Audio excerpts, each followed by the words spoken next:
Hi, everybody. So it's great to speak at this webinar again. Last time it was almost 4 months ago. It actually seemed a lot longer because a lot has happened in the last 4 months. So we are talking about Gnosiz, a new product that we're developing on. And at this point, we're targeting release in the fall. So I'm going to tell you a little bit about what it is. So there are 3 things about this product that we're trying to accomplish. So first is we're going to have something called Trust No One's data security. It's very important. I think the entire industry has to go toward this, and we're positioning ourselves along that line. Another important thing is called controlled data sharing. We want to help people share more. We want to encourage people to share more. I'll talk a little bit more during that section. And then most importantly, we have reimagined data analytics. So Gnosiz encompasses all these 3 things. Data storage in a secure way, allows you to share, and then allows you to analyze data. So we talked about some of these last time, but here I'm going to go into a little bit more detail. And hopefully, if the stars line up correctly, we will have a demo at the end of this. Okay. Now, if you want to stop me at any time, you can raise your hands, and Barrett will give you the mic, or you can wait till at the end. So I'm going to go through these 3 boxes that I've shown before: data security, data sharing, and data analytics. So on data security, I believe our industry is going to go through tremendous change in the next few years. We have seen a lot of data bridges, I mean actually forever, but last couple years has been a lot of pretty big compromise on Sony, the Sony hack, Home Depot, Target. And I think our industry is going to change in terms of data security. Right now, we are using what we call a trusted model, where you have a firewall around your corporation or institute, and within that firewall is the trusted zone. So everything inside is generally treated as is trusted, so no need to encrypt, no need to have anything other than simple password, sometimes not even passwords. Everything is in plain text. So you trust the firewall. Now, not that the firewall is not trustworthy, but the weakest link are usually the people. The firewall can be bypassed by clever social engineering.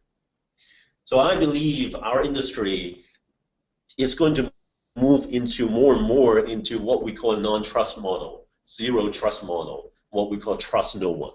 And you can see many of these already happening.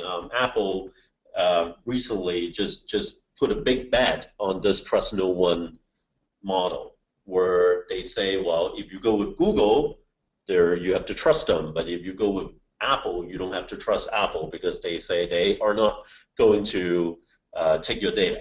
Now, the idea of the trust no one model is that it's actually very simple. If you encrypt everything end to end, then nobody can touch it. The problem, I think, is that thinking about this is not natural. We always want to think that there is a firewall, there is an internal. I mean, I think going back to the very early days of network security, we always have the trusted intranet and the non-trusted internet. The problem is everything is internet now. And if we continue to do the trusted intranet, once people get in, a lot of stuff can be compromised. So that's what we're building the entire Gnosiz on, is based on this trust no one security. What it means is that everything is encrypted. Everything is encrypted with the end user's password. For all of you listening, will be your key. Your end user will have the keys that can decrypt the data, and we don't. So the key for us, for me, is that we want to make sure we don't have access to your data. So thereby trust no one. You don't have to trust us. We actually don't see your data. So going into it a little bit deeper, how we're going about implementing this. Now again, this is not a Zerion invention. This is what I think the industry will all move toward. I think more and more of the applications and infrastructure that you use will start being trust no one, and I think you should demand it. So how are we going to do this? We start at the foundation layer, and we created this standard called crypto JSON. We look at a lot of JSON standards out there, encryption JSON standard out there, and we decided to go slightly differently.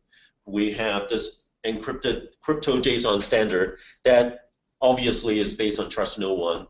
It does not require a central key management stack, and it's actually a very simple standard that we're going to push it out into the industry. One of the key things that we want to accomplish is that after your encryption, your JSON is still a valid JSON object. And one of the reasons we want to do that is so that if other systems want to also implement this, they don't necessarily have to change their architecture.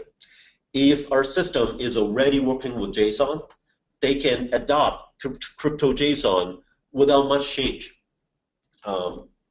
So now this, what you're looking at right now on screen, is a plain text JSON.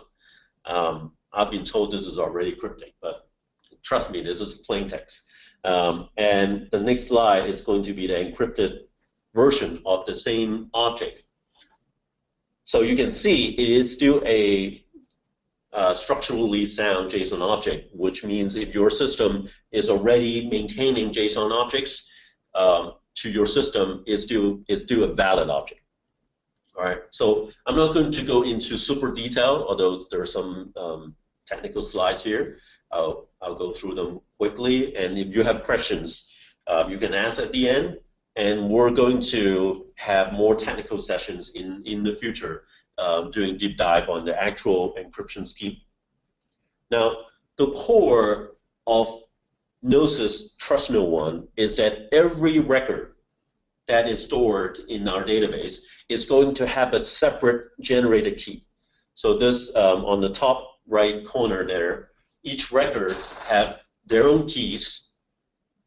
Traditionally, when we encrypt a database, there is one key, a system key, that encrypts the entire database.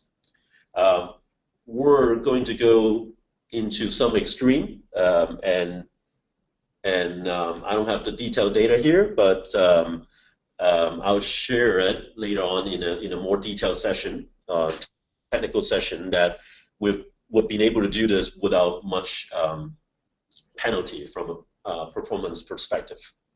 So each record is going to have a separate key, and then a group of record, what we call record set, will have another key that is governing that group of records. Now, the reason we do these is so that if any key is compromised, it's only going to compromise on what that key has access to. So not your entire system is compromised. And that is one of the key features of the Trust No One methodology, if you will, is that everything is by definition non-trusted. So if you leak out your password at the end, it will only leak out what are you sharing at that very point. Nothing else in the system will be leaked. Now we have some question about, okay, well, we're doing a lot of these key encrypting keys, and at the end it's still password. Now I hate to say that, but our world is still running on password, which is actually another thing that we're trying to change. Along with Trust No One theme, password is another thing that I see our industry is going to move beyond. Not like immediately, but that will be some force that will try to move the industry beyond passwords. So although I still have password on this slide, we're going to actively working on some technologies to move away. One of the possibility is not just doing two-factor authentication, but get rid of password altogether. And that is still baking. I'll talk about a little bit more in the future. But yeah, you will have my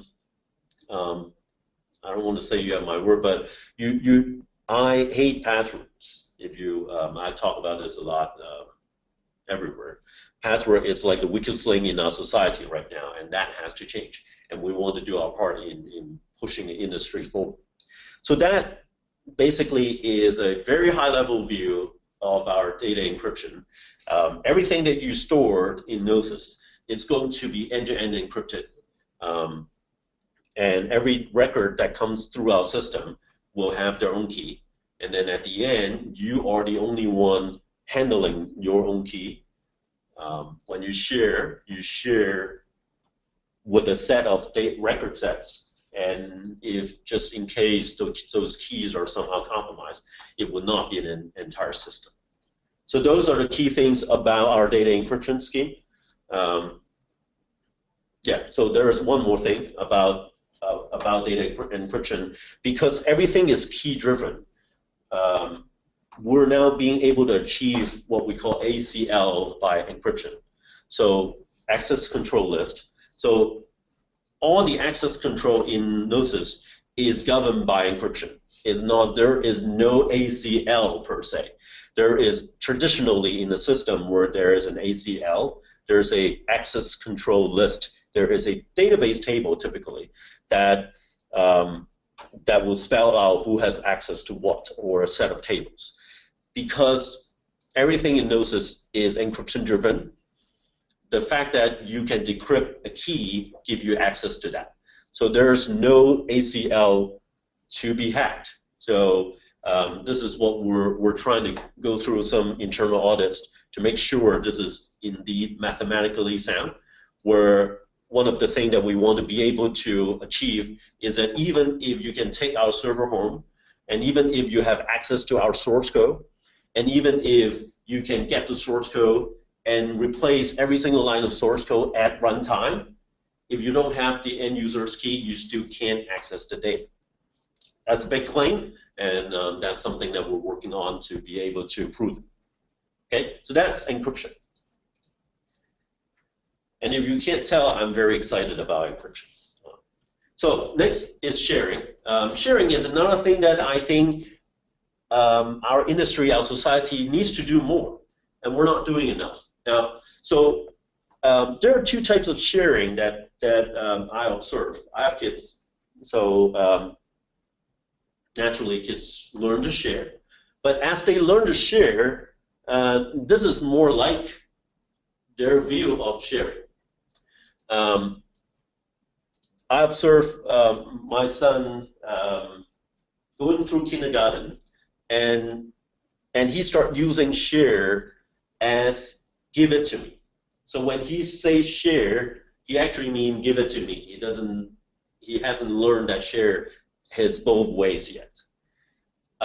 And I hate to say it, but some of our industry it's behaving like that.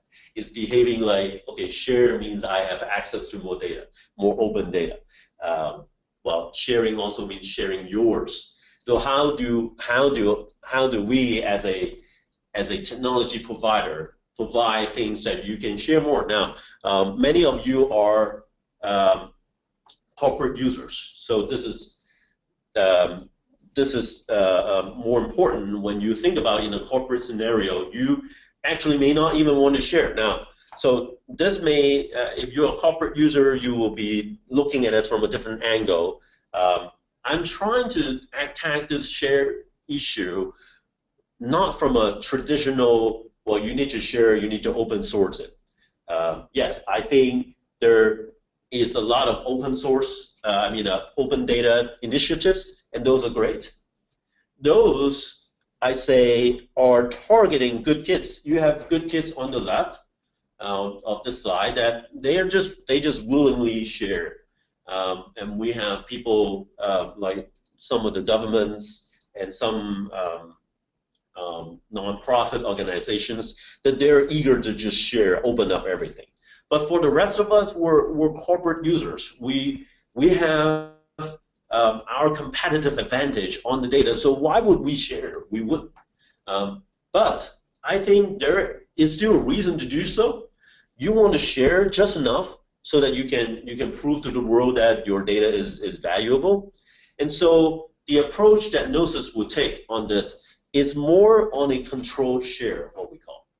We allow customers to control what you share, how long you share, to whom you share, so that perhaps you share more. Now I go back to my son, and I observe in kindergarten what they learn is sharing means giving and taking back. And if you start telling them that, well, they will have their toy car back in 5 minutes, they're more likely to share, and that's the kind of control. So the sharing that Gnosiz will allow you to do is allow you to share what you share, right? That's easy. For how long, to whom you share, and then data always stays with you if you don't want it to be sent somewhere else. And now this is all done with the foundation of our data security, because everything is individually locked. It's very easy to say, okay, well, I'm only going to share these with that unique user, because everything is key-based.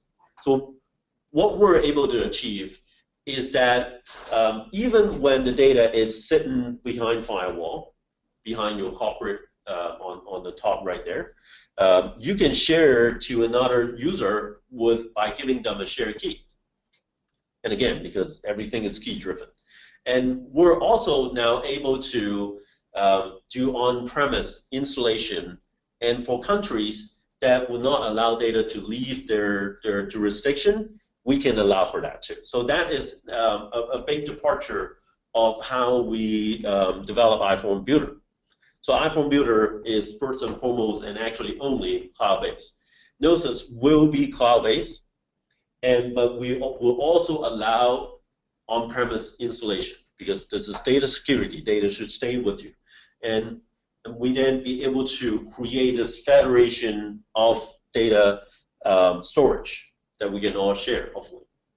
So that's data sharing. Now, if you don't use sharing, that's fine. That's just another feature that we want to put into the system. Now, even if you're just sharing within your organization, that is still tremendously valuable, I think. Okay, so that is sharing. So next, before you're all eager to look at a demo that my friend Woody here is preparing. So the last key feature of Gnosiz is data analytics. So we have come to an understanding of data analytics over the years. We've been working on iPhone Builder now for about 6 years. So a lot of you have heard me saying, well, we're just not going to do anything outside of collecting data. We collect data, we give you good data, and we stop. And over the years, we've been pushing many of our customers, I shouldn't say push, but we let you, we suggest what tool you use on the other side and to complete this solution, right? So we tell you you can use Whole Report, Cloudfolio, Tableau, Sisense. Now, there are many of these out there, and my position has always been, well, why are we working on reporting or data visualization or even data analytics when there's so many solutions out there? So that has always been my position. About 2 years ago, I started to wonder, well, maybe there's something in there. Why do we ask all our customers to go out there and they still come back? So, and we start looking at some of the reporting projects that our customers ask us to do. and look into what are they actually doing. Talk to different customers. I may have talked to you in particular around this arena. So what I learned is that what people call reporting is actually many things. Now, many of these tools are actually quite focused on data visualization. So which is giving you a set of data, and then you make a very nice representation of the data so that it can be understood better. Now, a lot of our customers, however, what they want is actually very simple. So let's see.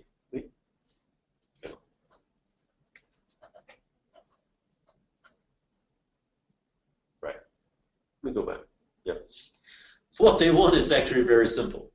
I make you stare at the white screen there. What I learned that is most of our customers are not in need of like a data or super data analytics or data visualization. Not that. What you're mostly working on is very simple business-centric reporting that you can do in Excel. And I will almost say, like, many of you, if not most of you, love Excel. So then we hone into what you do with Excel, and we learned that you use Excel on two things. And so the two things are you do filtering and you do aggregation. Now, like pivot table, all of those are kind of aggregations.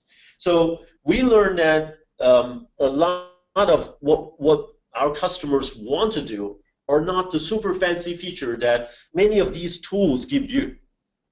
So all of these fancy tools are great, but they're not targeting our customer. A lot of our customers are building business reports, sometimes not too complicated. So they can do that in Excel. Now, however, there are two things that Excel cannot achieve. And those are the two things that, one is large scale. So a lot of our data is pretty big now. We have customers pumping in like 500,000 records every single day in their account. So a lot of time, the big scale of our system will choke Excel, and actually sometimes even choke out some of these partners that we have. They're not targeting big scale in a big feed. Some of them are, but not all. In particular, Excel, you can't really work on anything more than 100,000 records. And then another key thing that even though Excel is great, it can't do is our crazy subform tree structure, right? So to this day, there's still like people love and hate our subform tree structure. So what we're going to do is we'll allow you to do simple data analytics, but also solve the large scale and the subform issue. We'll allow you to do, again, simple business-centric data analytics, filtering and aggregation with scale and tree structure. So these are the two functions that most of you ask for. Now, I will go back a little bit. When I say Gnosiz work on data analytics, I wouldn't even call this a BI tool because there are so many BI tools out there. We're not trying to position Gnosiz as a whatever killer. It's not. Is that we observe our customers go out and look at these BI solutions and still and still struggling, and that is the gap that we're trying to fill. And when looking at it from that angle, what is missing is an easy to use filtering and aggregation function that can handle large scale data and our tree structure. So what is very interesting is as we were working on it late last year and earlier this year, we actually discover both of these are indeed one function.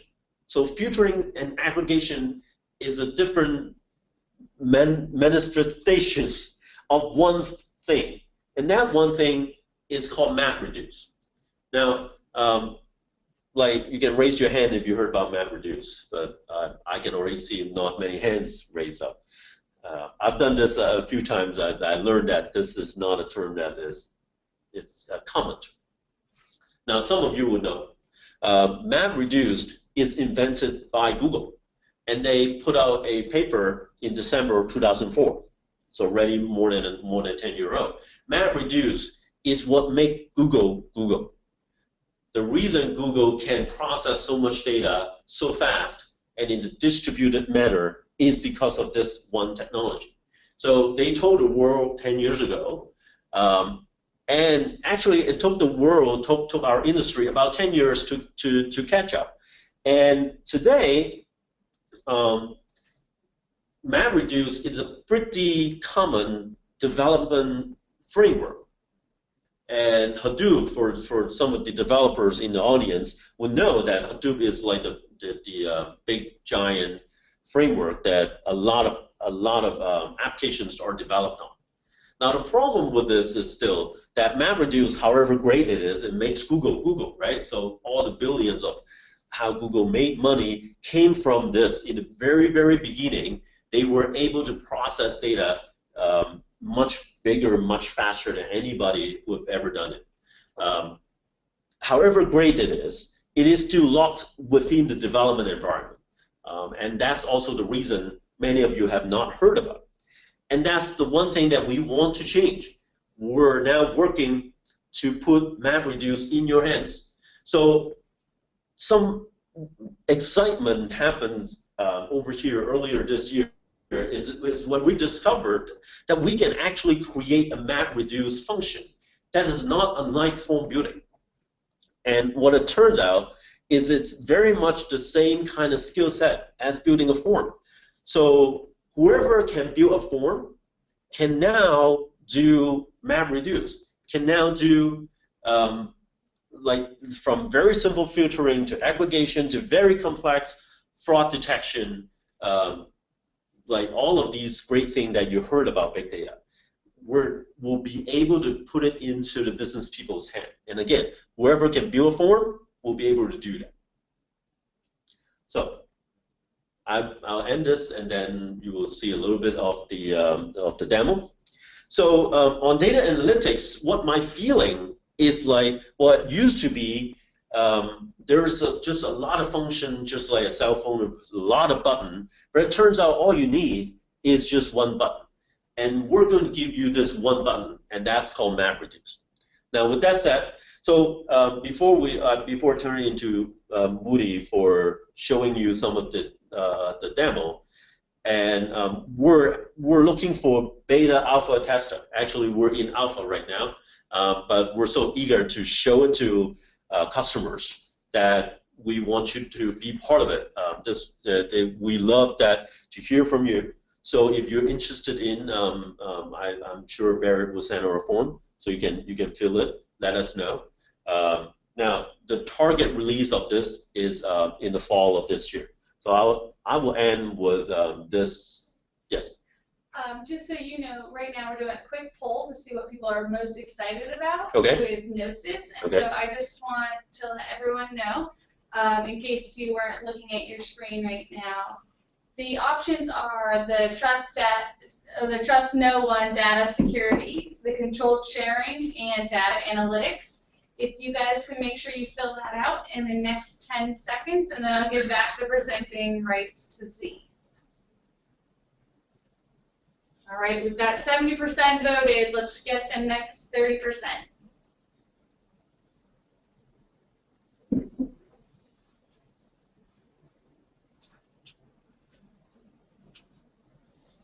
All right, I'm going to give it back to you in 5, 4, 3, 2, 1. There you go, Z. Yep. Okay. Can I know the result? Sure. I'm now sharing the results. So 22% are the trust no one data security, about 70% are excited about the controlled sharing, and 61% about the data analytics. Okay, well, yeah, that's expected, obviously. Okay, so I'm going to show a very simple system diagram, and then Woody will share the demo. So this whole thing starts with a, yeah, I know, right? So data storage encryption is not sexy, but we have to start somewhere. So we start with this vault that is secure. And I have, yes. So and with this, we want to allow any data to feed into this for your long-term data storage. And then on top of that, we create a sharing layer that you can use Keybase to share internal and external. And of course, most exciting is that on the right side of this, we give you a data analytics layer that now you can feed data into not just Excel, but to all of your favorite visualization. Now, a big question of, are we going to provide reporting, quote unquote, I'm quoting here, reporting / data analytics? And the answer is yes, we're going to give you the basic visualization, like a bar chart, line chart, but that's not going to be something that we spend a lot of energy on. We are going to spend most of our energy giving you the MapReduce feature that you can crunch the data. And we want to give you like the other end of iPhone Builder. Like if you think about what we have attacked from iPhone Builder is the world of crazy data. Now you can easily make good data out of that. On the other end, we want to be able to also filter the data, crunch the data, so that you can now feed into these visualization routine. Well, we're not going to have the best visualization in the world. Some of these are already very, very good, right? So Tableau is very good on visualizing and even analyzing, but they wouldn't be trustable. And so the goal is to allow you to analyze the data and crunch the data so that we can actually make these partners more powerful. Okay, so with that said, Woody. Oh, yeah, well, this line. Do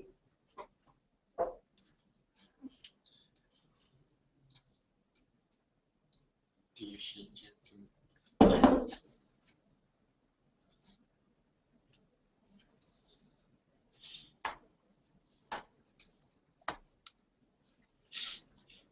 And while it's going, and if you guys have any ideas on what you really want as far as reporting goes, feel free to put that in the questions or let us know at another time. So I want to, just before we start, now I know most people are very excited about data analytics, but that part is the least done. Right? You can imagine we built from the ground up, right? So we spent almost a year building the encryption layer, and now we're working really, really hard to get the analytics part done. Good afternoon, everyone. So let's see from the screen. Basically, I'm just going to show you today how we can add data into Gnosiz and how how we use the Trust No One architectures. And last, I'm going to show you how we share the data. Before you go any further, can you just walk through this interface? Yeah, let's see. So basically, the interface, the main key is once you log in, you're going to have a section called My Data, which is basically all the data that you have access to. The entity part is basically what we're referring to as users. So you have the ability to add user, create, delete user, edit it. The data processing part is where all the magic's supposed to happen, but and for data visualization, actually I don't have anything to show today, so we're just going to focus on security and processing for today. And for those who want to see the data visualization, we are doing another session coming in the fall, and you'll be able to see, hopefully, fingers crossed, you'll be able to see all of that then. So in Gnosiz, we have a concept called record set. Basically, it's a virtual grouping of records of data. And so the first thing that you usually do before you can input the data into our system is to create a new record set. And that is being done by clicking on the new record set button, and then just create a name, some name, whatever name that you need to. From there, the record set is created. If you click on the record set, then you should be able to add data. We will provide you several methods to add data into our system. But for today, we're just going to show you how to add JSON data into the system. So with this, say I'm using Access right now. You're saying I'll be able to put in all my data that's currently stored in Access via this section. Yeah, if you can see on the left-hand side, there's a CSV import, so you can upload it. The CSV. Right. So we'll continue to build more and more of these inputs method. So I'll copy and paste. So I just paste the JSON data on this side and then click the add button.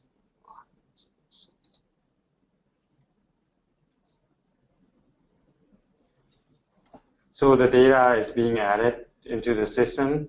You can see that by looking at it, you can pretty much read all the data. It's in plain text. But because we use the trust no one architecture, inside the database, you actually cannot see the, cannot read the data, even if you have access to the database. The data that you see will be encrypted, as you can see.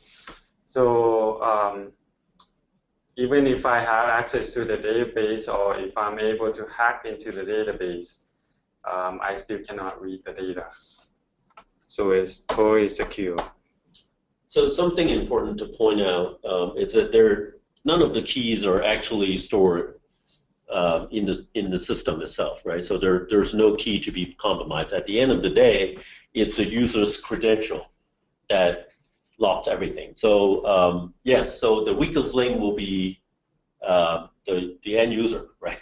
So we now come around at a very different angle. It's like, well, do we want to trust the users? Do you want to trust the user? Now, I think we'll address that later on in the coming years. But what we want to be able to do is create a secure infrastructure, and then we have to loosen up or put more emphasis on the user credential, which we're going to do. And that is altogether a separate problem that we will address. Okay, so the next section that I'm going to show you is basically we're going to do a simple filtering of the data. So the record set that I'm using for today is called Crime in the US. So these are the data. But the one that I'm interested in is only going to be, let's say I want to know crime in Houston. So the first thing that I will do is basically I will create a new record set called crime in Houston. And this is where it will be the record set that contains all the data coming for the crime that happens in Houston.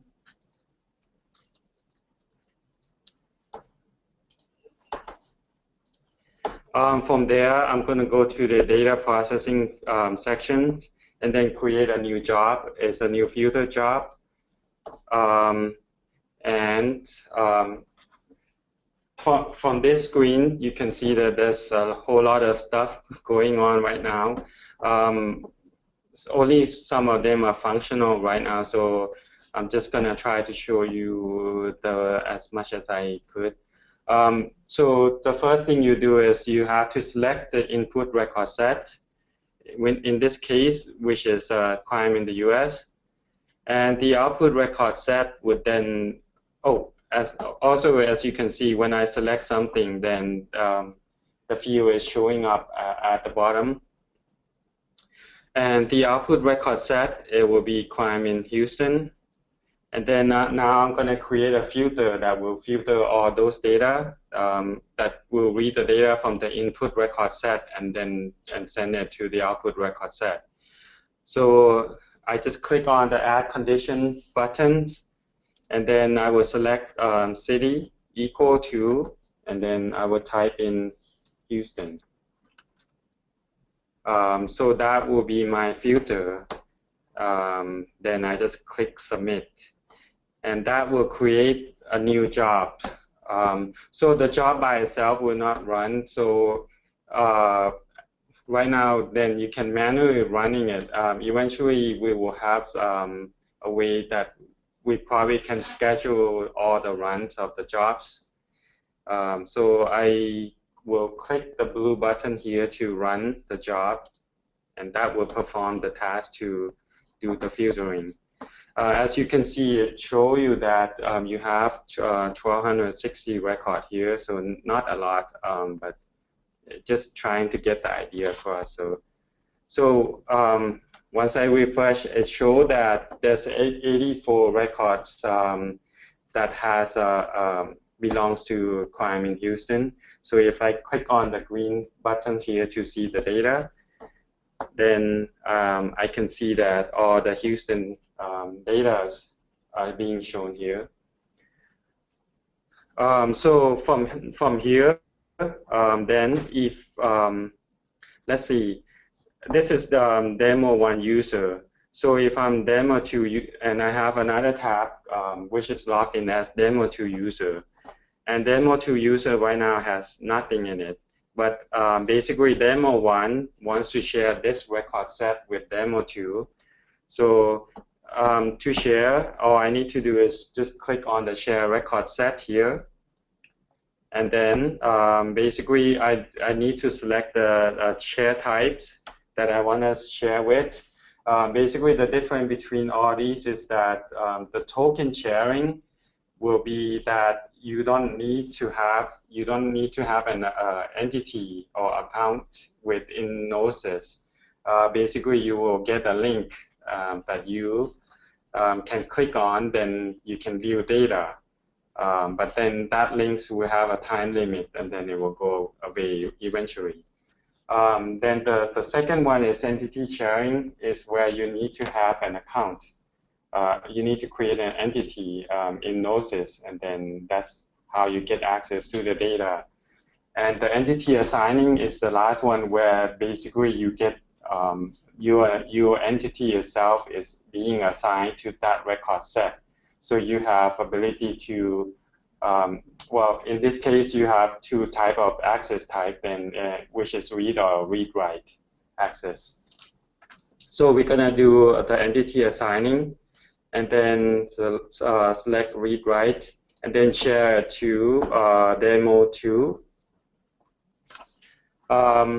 When I click submit, it will say that the share token has been mailed to demo 2. So if I check my email,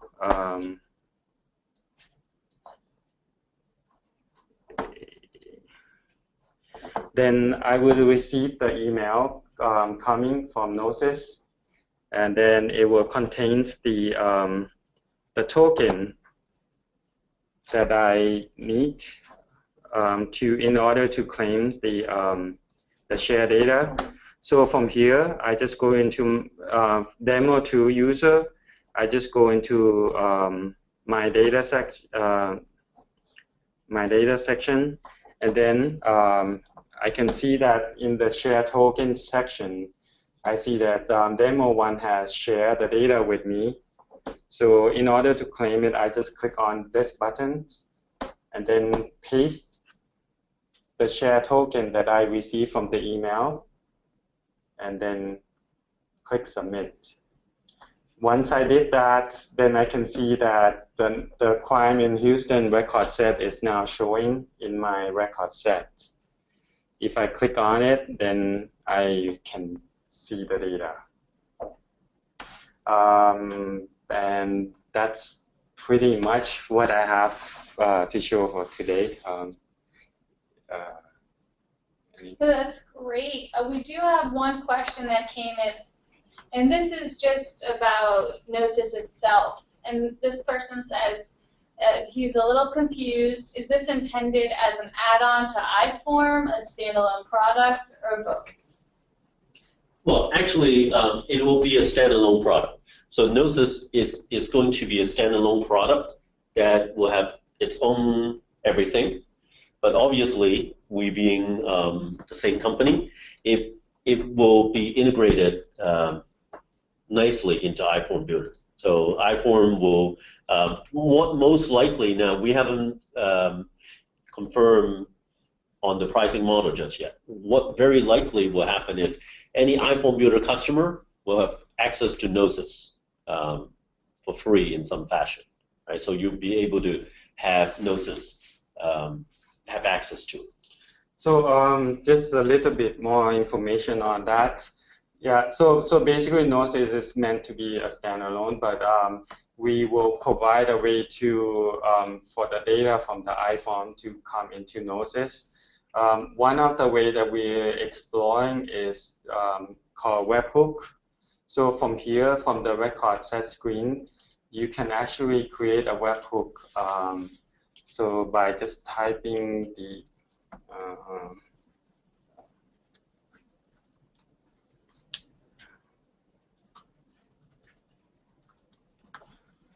so by creating this, it will create a webhook as you can see on the screen right here. So all you have to do right now is go into the iForm admin tool and then go into the post JSON section and then copy this URL and then paste it into the URL of the post JSON. Then all the data coming in for that particular form will come into this, will get posted into this record set. Great. So another question that just came in is when will Gnosiz be available in iForm? Well,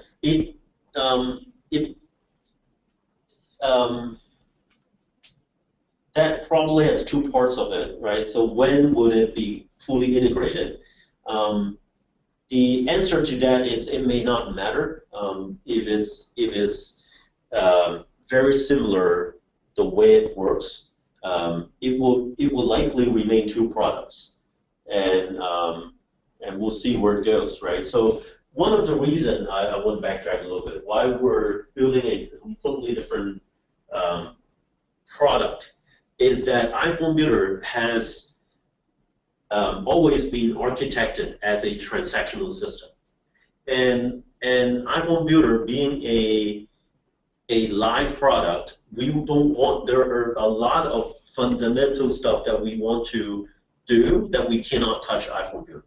So on Gnosiz, let's say one of the foundational database that we're now using is MongoDB, which is a big data unstructured database that we can't easily migrate iForm Builder into.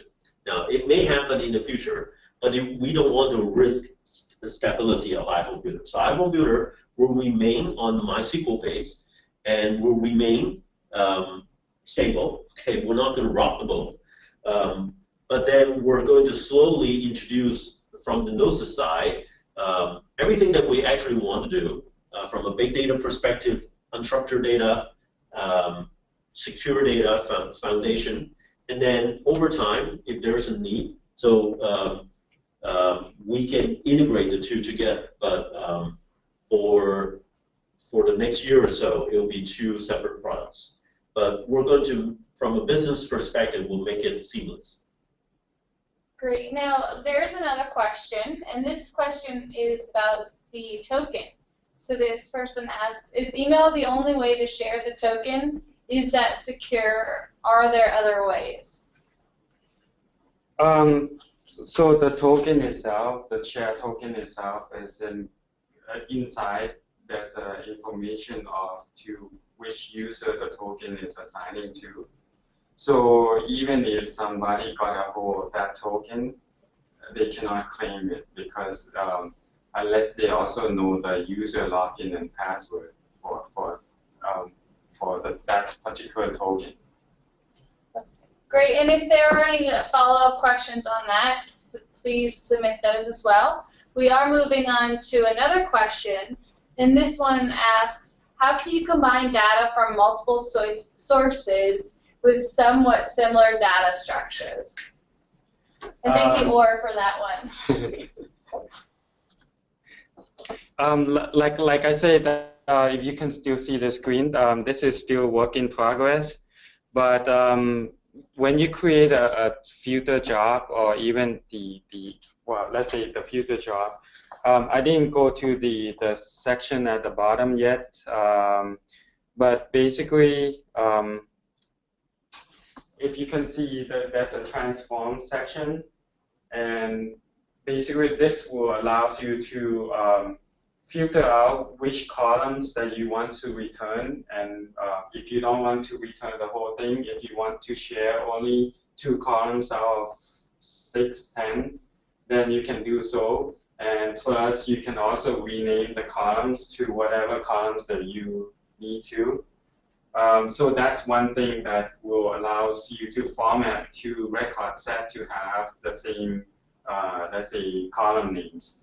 And eventually, we're also planning to do, what we're planning to do is to be able to support the merge between two data sets and then into one.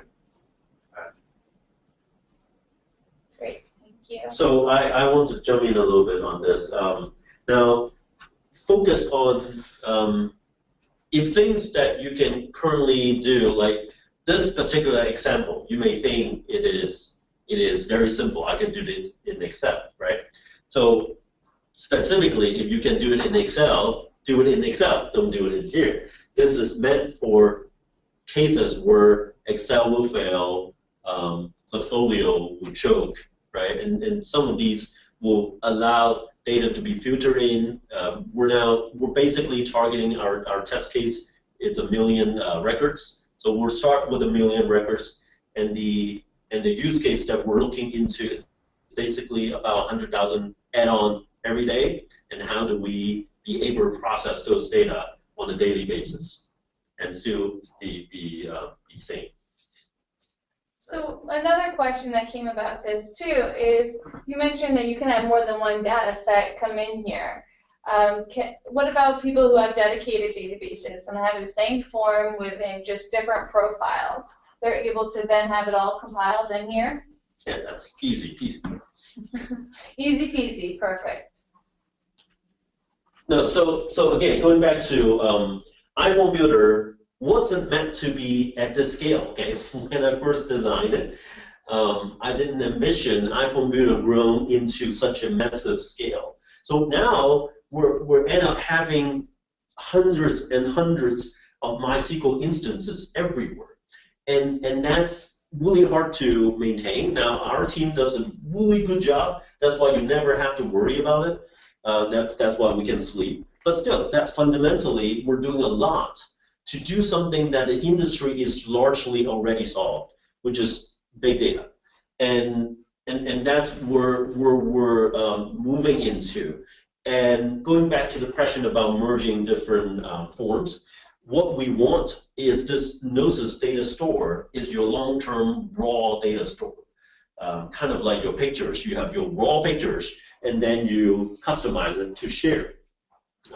We want this to be like that you feed all of your data from iPhone Builder, or maybe from Excel, from Access, from any other tool into this, and then from here you can merge, you can crunch, and get to a nice speed, then you push into some other tool for further analytics. Let's say you're doing statistical analytics, doing machine learning. Those are probably what we would not go into, but this will remain your raw material so that you can always fall back to.